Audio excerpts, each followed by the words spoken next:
31 de dezembro. Meia-noite. O céu estava limpo, cortado por estrelas que pareciam velas tremeluzentes, e a vila repousava com aquele sono rústico, onde se ouviam apenas o farfalhar do vento nas folhas da jabuticabeira e o ronco distante de fogos, pontas discretas de festa para quem Aninha tinha motivo para festejar. Amélia estava fora de casa, com as mãos enluvadas de terra, a respiração visível no ar frio da noite. A pá batia na terra macia do quintal improvisado, e cada golpe soava como um pequeno cavalo de ferro que vinha e ia, marcando o tempo de um corpo que não sabia mais contar os dias. Ela cavava porque precisava que algo mudasse, não por esperança grandiosa, nem por crença em sinais, só porque toda vez que a terra se recompactava depois da pá, vinha uma leve sensação de ordenação, como se pudesse enterrar junto as memórias de humilhação que vinham com o vento. Ficara viúva havia anos. João Pedro, seu marido, fora sempre um homem de poucas vaidades e muitos trabalhos. Quando a casa grande onde viveram fora tomada por ordens de gente de mais recursos, ficaram com o que puderam arrastar: algumas panelas, os lençóis, as recordações de madeira do berço dos filhos e uma carroceria adaptada que a vila, por costume e zombaria, chamava de trailer. Era um abrigo de chapa, rangente, onde Amélia e as crianças, Pedro, Maria Adelaide e o pequeno Joaquim, empilharam a vida de novo, dia após dia, no compasso das estações.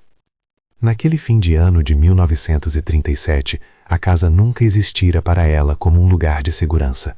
A expulsão deixara marcas visíveis e outras invisíveis, olhos que se desviavam na feira, porta de igreja que se abria com cuidado ao passar, sussurros que chegavam como vento pelas frestas.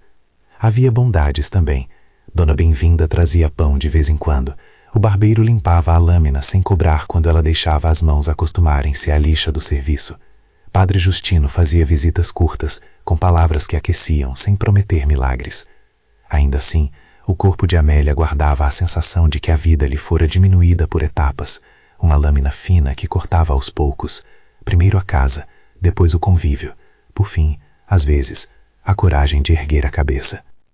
A pá encontrou o metal. O som foi seco, mais agudo que os golpes na terra. Um estalo que fez Amélia deter as mãos, ouvir o coração como se estivesse em suas orelhas. A lâmpada a óleo que carregava tremeluziu e projetou sombras longas sobre o lugar. Ela limpou a terra com as pontas dos dedos. Uma borda oval surgia, corroída pela ferrugem e pelo tempo. Tirou com cuidado, puxou uma tampa que cantou uma última nota de metal. E ali, entre raízes de capim e ar de cemitério, estava um cofre. Enferrujado, pesado, com cadeado arrancado há tempos, como se alguém quisesse guardá-lo com pressa e partir.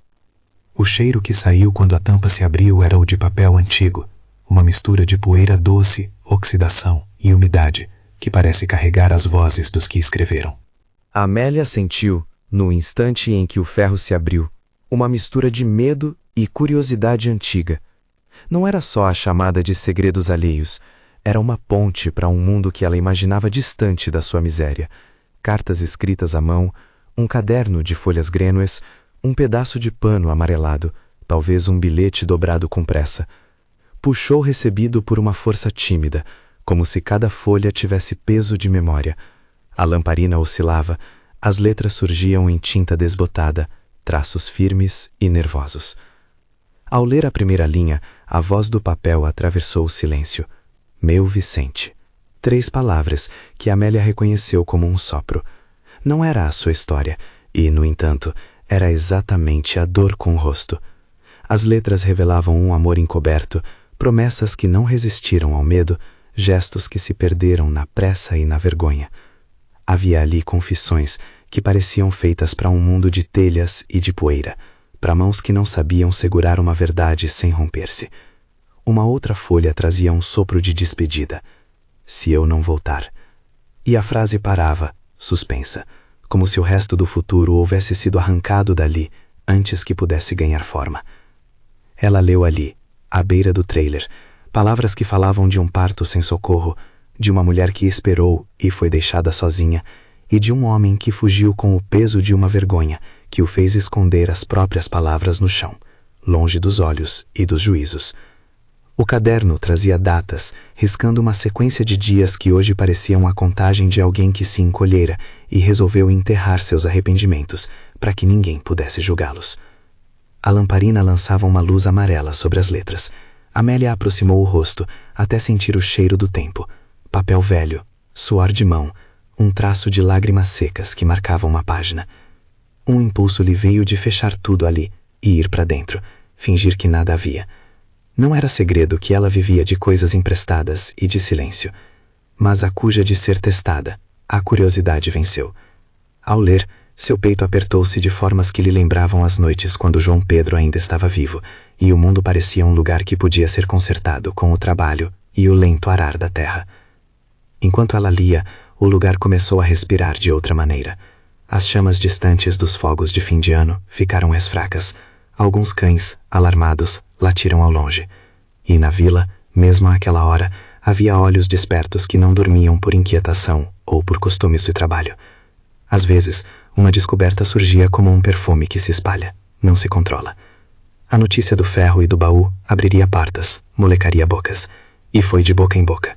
Primeiro um cochicho na porta de Dona Bem-vinda, depois uma voz que atravessou a rua de terra batida. Amélia encontrou um cofre. Em pouco tempo, o silêncio da meia-noite foi cortado por passos cautelosos. A lembrança de Esmeralda apareceu como uma sombra. Era o nome de quem as cartas chamavam com ternura, e ao mesmo tempo, com culpa. Esmeralda, cujo destino fora escrito em linhas pequenas. Uma mulher que morrera no parto, deixara um filho talvez, e que fora o centro de um amor difícil, maltratado pela vergonha e pelo costume. Vicente era um nome que vinha e voltava nas páginas, como um mar que recua e volta. Era o homem que escrevera e escondido estivera. Aquelas palavras depositadas na terra naquela noite pareciam decidir que o passado não cabe mais em gavetas. O ar ficou mais denso. Amélia sentiu que segurava algo perigoso e sagrado ao mesmo tempo. De um lado, as páginas eram prova de uma história que poderia escandalizar. Do outro, eram testemunho de uma dor que nomeava não só Esmeralda, mas também a condição de muitas mulheres no sertão. Abandonos disfarçados de silêncio, perdas que ficavam debaixo do tapete das conveniências. Ela sabia que abrir aquilo era abrir também a vila, as mesas de rezas, o banco da igreja. Mas também sabia que havia dignidade em recolher um nome do esquecimento. Ela levou o cofre para dentro do trailer, enrolou-se numa manta e passou horas folheando o que havia ali dentro. As palavras foram chegando em ondas, ora doces, ora agudas. Um bilhete dizia em poucas linhas carinho e uma promessa de encontro.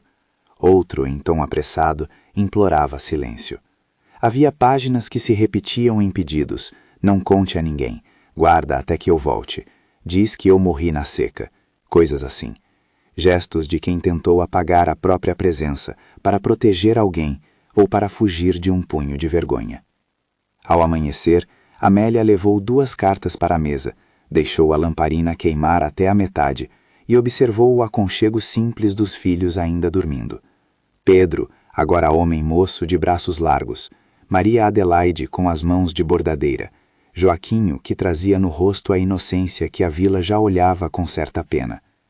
Eles viveram demasiado para aprender que a vida se refaz com trabalho, um pé de mandioca, uma horta, uma cerca consertada. Havia nelas, nos gestos cotidianos, a dignidade do esforço que cura o alma sem promessas. Se essa história toca você de algum modo, se quedar com ela é como segurar uma folha de papel nas mãos e sentir o vento dobrá-la, inscreva-se no canal e curta este relato. Fique, há mais por vir. As horas que se seguiram ao anúncio foram de murmúrio. Não era ainda intriga aberta, era o início de uma especulação cautelosa. A vila se aproximava como quem toca uma ferida para ver se ainda dói. Pedras e palavras circulavam, mas havia também quem, com prudência e compaixão, preferisse perguntar ao próprio destino antes de julgar. Dona Bem-vinda foi a primeira a bater à porta do trailer ao alvorecer. Veio com um pote de canjica quente e olhos que pediam confidência. Viu o caderno, leu folhas, fechou os lábios e levou as mãos aos seios como quem segura um segredo. Padre Justino, contido, apenas ergueu a sobrancelha e prometeu orações, uma presença que significava acolhimento sem espetáculo. Durante o dia, Amélia releu as cartas. As frases de Esmeralda voltavam a girar em sua cabeça. Não eram apenas acusações, eram memórias de uma mulher que amara e sofrera, que escreveu por medo e por esperança. Em certo momento, encontrou uma folha onde a voz se voltava à própria ausência.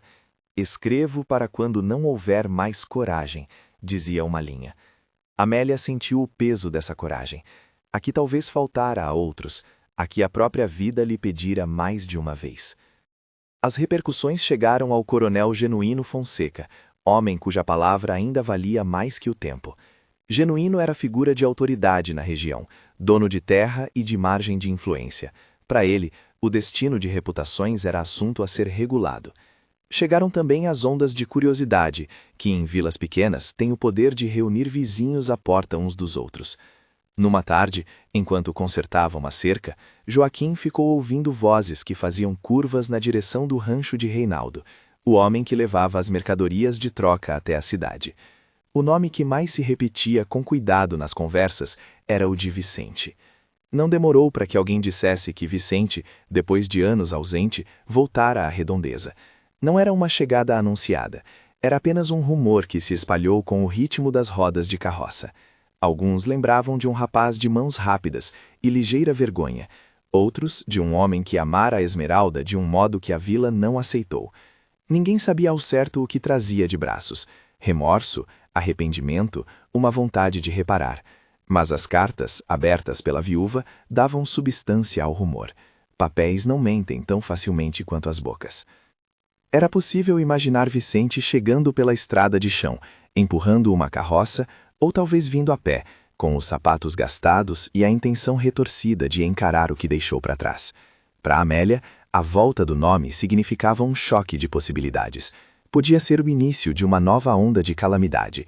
Podia também ser a fresta pela qual uma velha página teria de ser refeita. Ela sabia bem que a vila julga com rapidez e se oferece ao perdão com mais lentidão. Também sabia que o perdão, quando vem, precisa ser honesto. Não o gesto bom para a plateia, mas a ação costurada no cotidiano.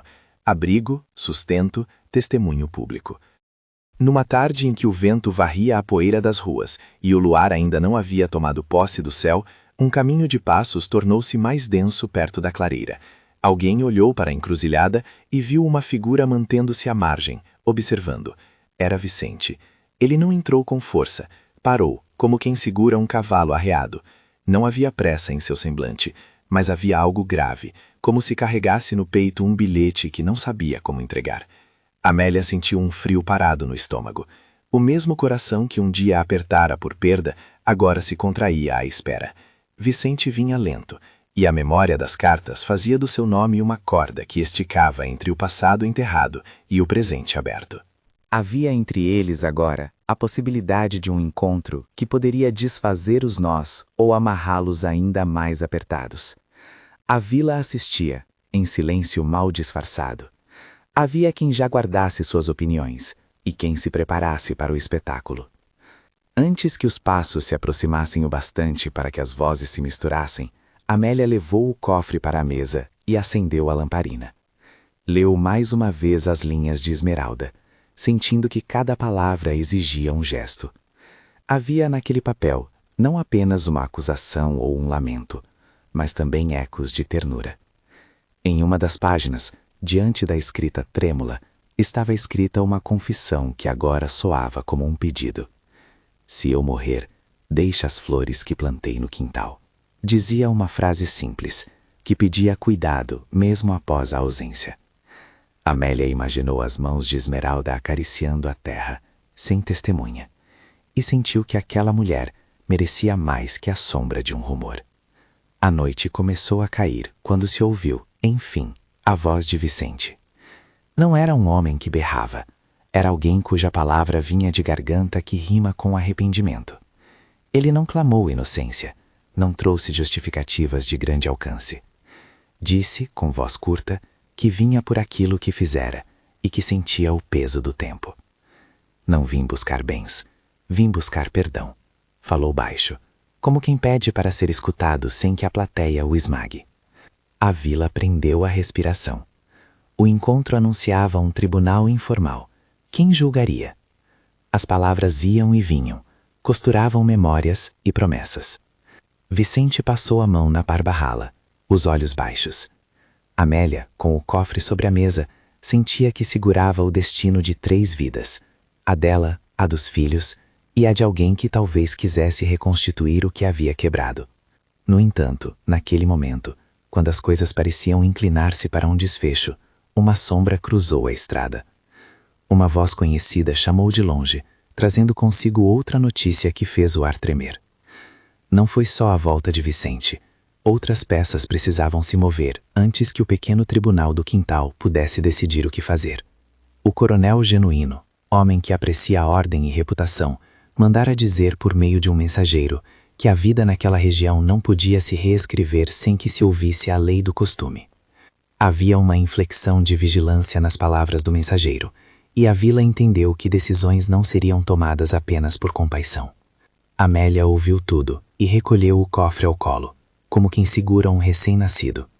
Sentiu as folhas farfalharem como asas de um pássaro que tenta levantar voo. Vicente permaneceu aguardando, os ombros quadrados, os pés firmes. Seus olhos buscavam nos de Amélia algo que não encontrava com facilidade: confiança, revolta, talvez um fio de compreensão. A lamparina bruxuleava como se também ela estivesse dividida entre manter a luz e ceder à noite. A primeira parte desta história culmina neste ponto de tensão. A volta inesperada de um nome, a descoberta de um passado enterrado à meia-noite, e a vila inteira pronta para assistir ao modo como uma mulher escolherá responder a quem pede reparação. A terra já guardara segredos. Agora quereria saber se a redenção pode nascer do trabalho de mãos, se a dignidade se reconstrói com o suor e com o respeito. Amélia apoiou o cofre sobre as próprias pernas e, por um instante, deixou a lamparina iluminar os olhos de Vicente. Ele inclinou-se, impetuoso e envergonhado, e fez um gesto contido. Ofereceu a própria promessa de trabalho, uma presença diária, um abrigo sem espetáculo. Apenas o compromisso de consertar paredes, lavar roupas, plantar uma horta e, sobretudo, testemunhar publicamente que reconhecia o erro. As palavras saíram pequenas, quase sem força, mas tinham peso. A vila, no limiar da decisão, esperava. Seria aquilo suficiente? E no fundo, o que pesaria mais? O arrependimento sincero ou o histórico de um homem que outrora escolherá a fuga? A lamparina vacilou. As folhas do caderno tremiam. Lá fora, o vento, que não conhece o passo dos homens, continuava a soprar entre as jabuticabeiras, como quem espera, paciente, que as coisas se tornem claras. Amélia fechou o cofre, encostou-o ao peito e se levantou devagar, sentindo o peso do que havia de ser decidido.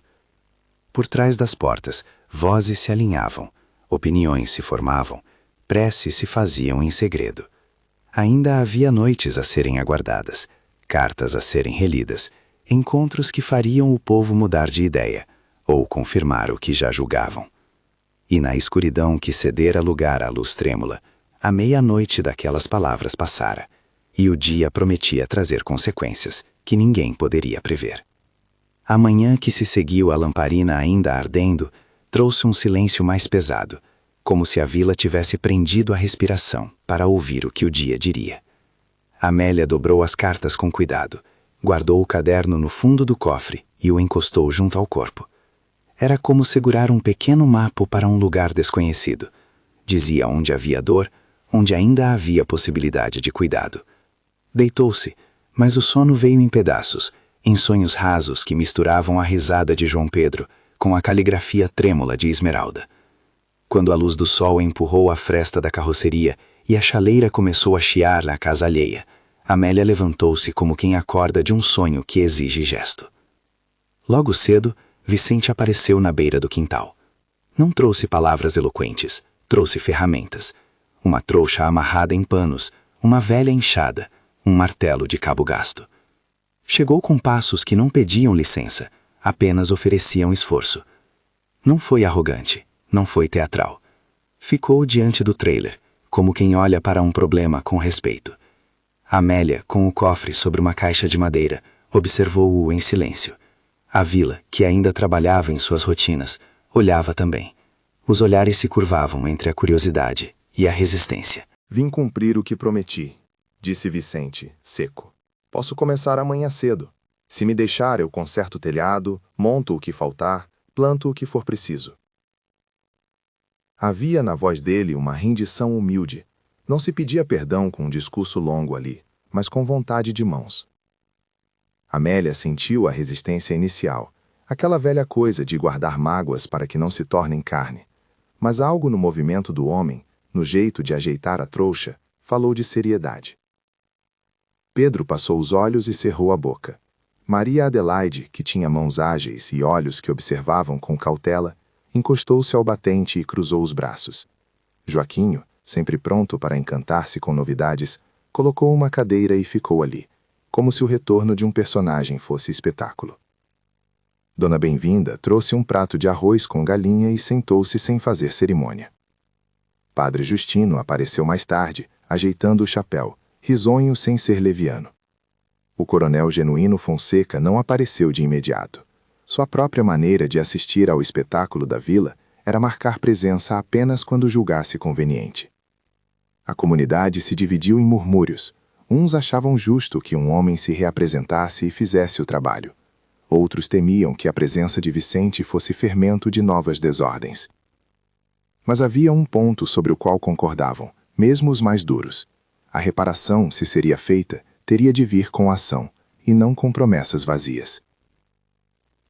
Os primeiros dias foram de prova. Vicente não vinha como quem pede licença para roubar atenção. Vinha de manhã cedo, com as roupas sujas de terra, e ficava até o sol baixar. Subiu telhas, trocou ripas, consertou o fogão de lenha que havia dado problema e fez uma pequena horta ao lado do trailer. 3 canteiros de mandioca, uma fileira de alfaces e um pedaço de terra para flores. Não falou muito sobre o que fizera antes nem do que sentira, limitou-se a consertar. O trabalho tem isso de humilde, fala por si. Pedro foi o primeiro a desconfiar. Na sua mente havia a imagem de uma família quebrada, de um homem que abandonara uma mulher.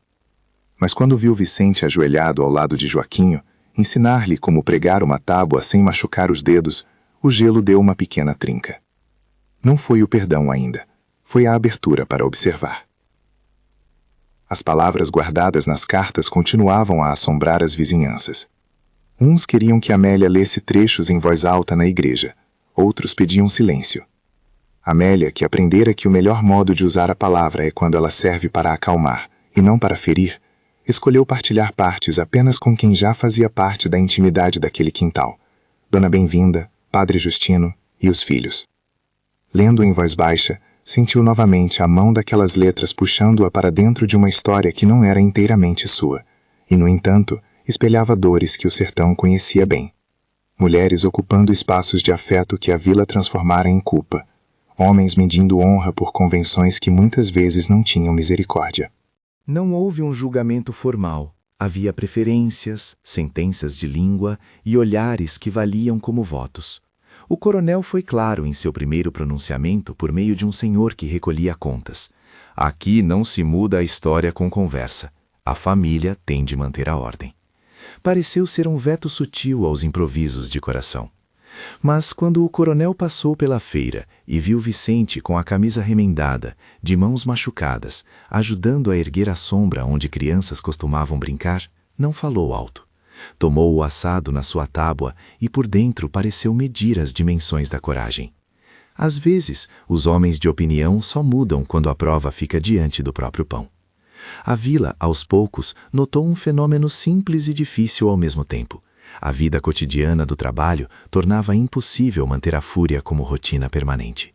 Vicente não se aposentou do arrependimento. Aparecia para consertar, para regar, para tirar telhas que rangiam na primeira chuva. Quando chovia forte, corria até a carroceria e ajudava a colocar lona nos cantos que a ventania arrancaria. Não houve grandiosidade, não havia promessa de exaltar alguém. Havia esforço. O que acalmou a maior parte dos olhares foi uma cena aparentemente pequena. Numa tarde de suor, Vicente levou Joaquim para o mato e lhe ensinou a cavar canteiros. Voltaram com mãos cheias de terra e risos sujos. Joaquim, que era menino que guardava as coisas com alegria, contou para a mãe que Vicente lhe ensinara a plantar o milho de modo que não caísse tanto. Pedro, observando a cena entre duas saracuras, viu o filho mais novo com olhos de felicidade simples, e alguma coisa dentro dele arrefeceu. Houve também dias de tropeços. Um velho conhecido soltou um comentário maldoso na praça, e a palavra correu como pólvora. Amélia ouviu, sentiu a pontada. Por dentro havia um cálculo. Aceitar a ajuda de um homem que fora capaz de tanto era ato de dignidade ou risco. Mas logo depois veio o gesto de Vicente à beira do fogão. Ele trouxe água mais limpa, lavou panelas gastas e costurou uma fralda com as próprias mãos, sem que ninguém pedisse. Feito isso, o que restava era observar se suas ações persistiriam. A reparação, como Amélia entendia, devia ser concreta. Vicente propôs, num dia de céu claro, que doassem parte da terra que ele havia conseguido cultivar para plantar as flores que Esmeralda pedira. Não era uma grande dádiva, era um gesto que tocava a memória. Ele trabalhou com afinco, cavou, trouxe mudas, e a pequena entrada de flores começou a colorir o quintal. Ela pedia que as flores ficassem no lugar, disse Vicente uma vez, sem olhar para ninguém. As palavras eram como quem coloca uma semente na terra e volta para esperar a chuva. Amélia, ao ver as primeiras pétalas abertas, sentiu uma espécie de alívio. A morte de Esmeralda não seria apenas um rumor, viraria um cuidado. O padre Justino fez uma coisa simples que mudou o tom daquilo tudo. Convidou a vila para uma missa curta, no alpendre da igreja, onde ofereceu uma bênção para que o trabalho pudesse ser instrumento de reconciliação. Não foi um pronunciamento moralizador, foi um convite a que as pessoas observassem o trabalho como forma de conversão. O que se faz com as mãos tem voz, disse ele numa prece curta. O coronel apareceu, porque as aparências importam, e permaneceu só o tempo de ver se haveria escândalo. Havia menos espetáculo que expectativa. Então veio uma tarde de surpresa que nenhum rumor havia antecipado. Vicente, que até então guardara um silêncio sobre o que o levara a enterrar as cartas, sentou-se à mesa com Amélia e os filhos e abriu o coração de um modo que não buscava justificativa, mas reconhecimento. Não contou toda a juventude, nem procurou embelezar as falhas. Falou do medo que o fez partir, da vergonha que o fez calar e do remorso que o perseguiu anos a fio. Não pediu perdão para aliviar sua própria dor. Pediu para poder consertar o que fosse possível com as próprias mãos. Falou de Esmeralda com voz regrada, mencionando o nome com um respeito quase reverente. Pediu para que o lar que fora esquecido pudesse ter trabalho, abrigo e testemunho. Foi uma confissão pública, mas não espetáculo. Não teve gritos nem lágrimas forçadas, teve a firmeza de quem aceita o próprio peso. Ao terminar, Vicente ficou calado. A vila teve tempo de responder com murmúrios, com olhares que pesavam o passado e o presente. A decisão final não foi tomada com pressa. Alguns, ainda reticentes, deixaram claro que não perdoariam facilmente. Outros disseram que reparar não apaga o que foi feito, mas que merecia ser tentado. E foi nesse clima que Amélia tomou sua decisão. Não foi por pena que Amélia permitiu que Vicente permanecesse. Foi por uma razão que dizia respeito à dignidade. Ela havia visto a diferença entre a palavra que busca a absolvição rápida e a ação que se dispõe ao cotidiano. Quando contou aos filhos sobre sua escolha, falou do que importava. Ele não vai ser o meu consolo nem o meu juízo. Vai ser alguém que trabalhe conosco. E se for justo, fique. Pedro não sorriu de pronto, mas percebeu na mãe uma decisão tomada com firmeza. Maria Adelaide enxugou os olhos discretamente. Joaquim bateu palmas como quem aceita a novidade sem pesar. Nos meses que se seguiram, a vida costurou-se em pequenos pontos. A carroceria ganhou um pequeno alicerce de pedra, o telhado deixou de pingar nas primeiras chuvas, a horta prosperou com cheiro de terra fresca, as panelas tilintavam no fogão com sopas que sabiam a trabalho. Vicente passou a levantar cedinho, a puxar da terra o alimento e a carregar a lenha. A comunidade, que antes se dividira entre julgamento e curiosidade, foi vendo a rotina e reconhecendo, embora a contragosto, a honestidade do esforço. Chegou, então, um dia em que Padre Justino sugeriu uma cerimônia simples para marcar a reconstrução de um lar. Não um casamento grandioso que fosse espetáculo, mas um ato público de reconhecimento. A proposta foi aceita de forma pragmática, não como coroação de romance, mas como reconhecimento social de um compromisso de reparação. O coronel, relutante, ouviu os argumentos e, vendo o empenho do povo e a insistência do padre, não impôs veto. Havia na região uma tradição que dizia que certas reconciliações deviam ser visíveis a todos, para que o testemunho do trabalho e do arrependimento tivesse prova. A cerimônia foi no terreiro central, ao poente. Um punhado de gente compareceu, os vizinhos mais próximos, Dona Bem-vinda com um pano limpo e um sorriso apertado, o padre com o livro de orações, o coronel com o olhar austero, mas sem gesto hostil, e muitos que vieram por curiosidade, como se a própria roda de conversa precisasse fechar aquele ciclo. Amélia entrou com calma, com a cabeça erguida no seu próprio modo de dignidade. Vicente estava simples, mãos limpas e roupas remendadas, com os olhos baixos e o rosto marcado pelo tempo. O padre falou de trabalho, de testemunho e de justiça, sem palavras que enchessem a boca com retórica. Falou de responsabilidade. Não foi um casamento de luxo, foi um ato que primou pela sobriedade, uma bênção, a oferta de um pão partilhado, um aperto de mão público para selar o compromisso de cuidado. Para alguns foi redenção, para outros, simples formalização de que aquele homem agora assistia diariamente àquela família com trabalho e presença. As crianças correram ao redor, e Joaquim levou um pouco de terra às mãos como quem partilha um segredo com o vento. Na saída, Padre Justino comentou com Amélia, em voz baixa: "Não é luz que salva, é companhia que sustenta." Ela sorriu, como quem reconhece a verdade do gesto. A vila foi aos poucos mudando o tom de suas conversas. Ainda havia quem lembrasse da história com rancor. Ainda havia que esticava o dedo e deixava a palavra ferir. Mas com o tempo, a presença de uma horta produtiva e de mãos dispostas a consertar uma cerca transformou muitos murmúrios em olhares de aceitação. O coronel, homem de hábitos, começou a falar com Vicente numa hora que antes talvez houvesse evitado. Não por afeto repentino, mas por reconhecimento. Um homem que trabalha não é sempre um homem sem valor. E em vez de negar, a vila viu que a reparação não pretendia apagar, mas trazer dignidade. Houve também um gesto que amoleceu muitas paredes, o memorial para a Esmeralda. Numa manhã clara, com as mãos firmes de alguns e lágrimas discretas de outros, plantaram um canteiro de flores junto à jabuticabeira que crescia perto do caminho. Não foi ideia de espetáculo, foi resposta ao pedido de quem escreveu sobre sua ausência. Vicente, com as mãos vulneráveis, colocou as primeiras mudas, e Amélia regou as flores com a mesma água que usava para dar vida ao cozido. Padre Justino leu uma passagem de consolação, sem grandes palavras, e pediu que o cuidado fosse contínuo. O ato foi simples, nomear Esmeralda com respeito, não para reabrir feridas, mas para honrar uma vida que não devia desaparecer em fofocas. Aquela planta se tornou um ponto de memória na vila. Permaneceu na lembrança de Amélia, mas não como sombra que paralisa. Era a memória que conversava com o presente. As cartas que estavam no cofre foram guardadas com cuidado. Amélia as enrolou em pano fino, não para esconder o passado, mas para preservá-lo com respeito.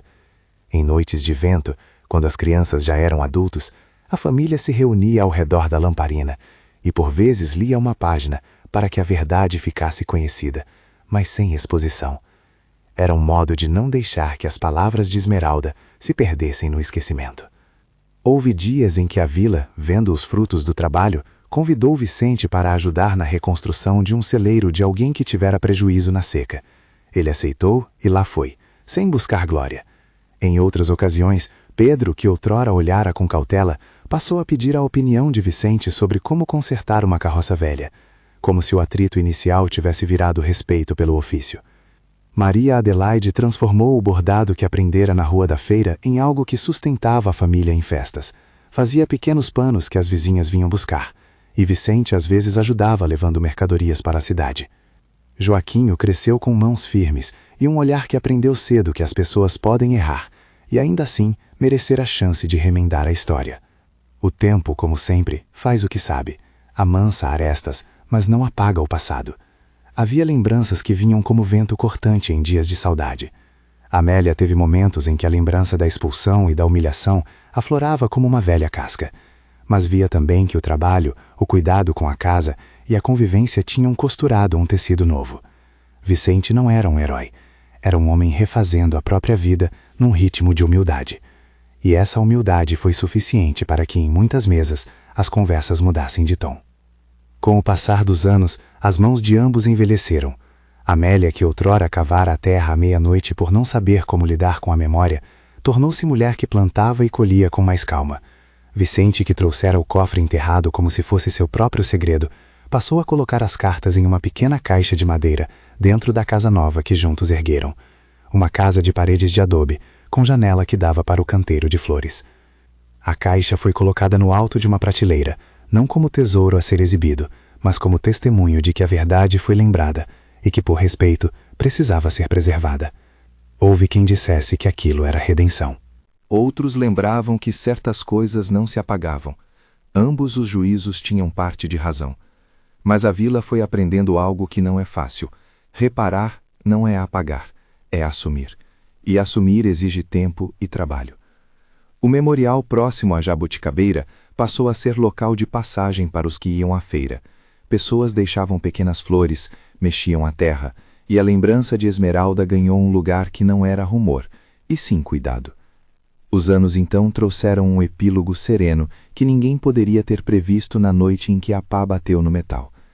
Amélia e Vicente envelheceram lado a lado, com uma complexidade que não nasceu de pressa nem de espetáculo, mas de dias costurados por rendição e trabalho. Sentavam-se no alpendre, observavam as crianças da vila brincando no terreiro, encostavam as taças de chá e falavam pouco. Às vezes remexiam nos papéis antigos e liam trechos inundados de saudade que não feriam mais. Eram palavras que encontravam lugar. Num desses entardeceres, já com os cabelos prateando, Amélia olhou para Vicente e disse, de modo simples, como quem desfaz um laço com cuidado: "Não foi fácil, mas foi justo." Vicente segurou a mão dela com força e respondeu, sem teatralidade, como quem fala a verdade definitiva: "Fiz o que pude para consertar. Não apaguei o passado. Aprendi a cuidar do presente." Padre Justino, já mais cansado, vinha à casa de vez em quando para bater papo. Dona Bem-vinda continuava a trazer um bolo quando a ocasião pedia. O coronel, agora com passos mais lentos, vinha com um cumprimento e um olhar que já não era de dono absoluto, mas de homem que conhecera o trabalho como forma de afirmar a vida. A vila, que vira escândalo e depois reorganização, aprendeu que a dignidade das pessoas se reconstrói com o tempo e com o esforço. Havia silêncio onde antes havia julgamento, e havia um canteiro de flores que lembrava uma mulher cujo nome agora era pronúncia de respeito. No dia em que Amélia abriu a caixa de madeira para ajeitar as cartas, o cofre velho já ocupava um pequeno nicho, fechado por vidraça. Guardavam-no não por curiosidade, mas para que a verdade pudesse existir em lugar de respeito. Amélia retirou as cartas, percorreu com o dedo as linhas que anos atrás a haviam tocado tão profundamente, e guardou-as novamente. Olhou para Vicente e viu que no rosto dele a idade havia deixado marcas, mas o trabalho e a constância haviam também depositado algo parecido com paz. Não era alívio total, era uma paz que brota do cumprimento fiel do dever. A história, que começara em uma meia-noite de 31 de dezembro com o som da pá no metal, terminava em muitas pequenas manhãs sucessivas, que juntaram água, terra, lenha e comida. Foi assim que a vila aprendeu a acolher e a observar o poder do recomeço quando trançado com responsabilidade. Amélia, que vivera humilhações profundas, não aceitou a companhia por caridade, aceitou por dignidade, pelo reconhecimento de que o trabalho e a presença continuam sendo formas de afirmar a vida. No alpendre, já com os anos pesando as costas, os dois sentavam-se ao entardecer, as mãos entrelaçadas, olhando o canteiro que Esmeralda pedira, as flores que não eram apenas flora, eram memória. Vicente, menos falador, dizia às vezes: "A cada mão que colhe, lembro que é preciso cuidar." E Amélia, com a voz que passou a ter mais reserva do que amargura, respondia: "E a cada manhã sou grata por termos tentado." Eram palavras pequenas, mas suficientes. Se você carregou conosco esse pedaço de vida, se essa história lhe tocou a ponto de lembrar alguma lembrança sua, alguma pessoa que, no seu tempo, tentou consertar ou foi alvo de reconciliamento, compartilhe nos comentários uma memória de recomeço. Marque alguém que precise ouvir que recomeçar é um trabalho lento, mas possível. Afinal, há dias em que a terra nos oferece encoberta a chance de reescrever as coisas, e cabe a nós colher o que plantar com mãos de respeito.